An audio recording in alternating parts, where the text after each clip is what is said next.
Écoutons les nouvelles bêtises de Ben le Patriote. Faut pas le prendre mal lorsque je dis qu'avant, les femmes, elles étaient pas voilées, ça n'existait pas autant que maintenant, le paysage a changé. Ah bon? Il ne faut pas prendre mal que tu mentes sur l'islam. C'est sûr qu'au bled, le voile vient juste d'arriver.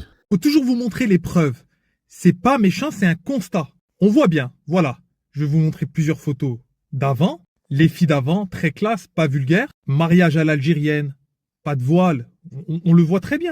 Mariage à l'algérienne. J'aurais plutôt dit mariage à la française. Ne serait-ce pas là les traces de la colonisation française? Petit rappel concernant l'Algérie.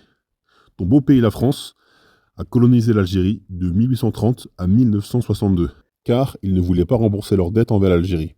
Ils ont détruit le système scolaire, ils ont détruit la langue arabe et rendu analphabète la population. Ils ont transformé les mosquées en églises, et j'en passe.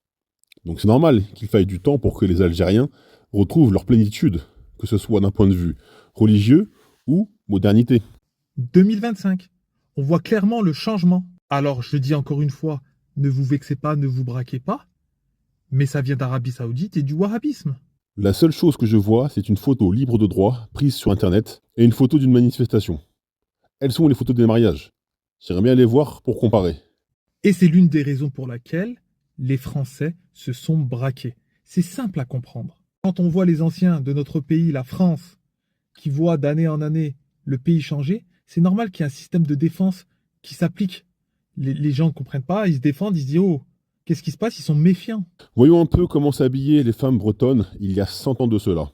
Nous voyons clairement qu'elles portaient des robes longues et noires, semblables aux abayas, et elles se couvraient les cheveux. Le contraste est saisissant. Tu peux pas nier ça. Moi, en tant que musulman, j'arrive à comprendre. Encore faut-il que tu sois encore musulman avec tout ce que tu dis sur les réseaux. Et moi, en tant que musulman, j'ai vu le changement. Faut pas être hypocrite, faut pas fermer les yeux, faut voir les choses en face et avoir ce constat qui est réel. Et c'est pour ça qu'il faut se poser la question, est-ce qu'aujourd'hui, les musulmans d'aujourd'hui ont leur place en France? Ou est-ce qu'il faut faire la hijra et aller dans un pays musulman? Les musulmans qui veulent partir, partent, et ceux qui veulent rester, restent. Ce n'est pas à toi de dicter qui doit partir ou rester. Et nous, on continue notre combat contre ceux qui mentent sur l'islam.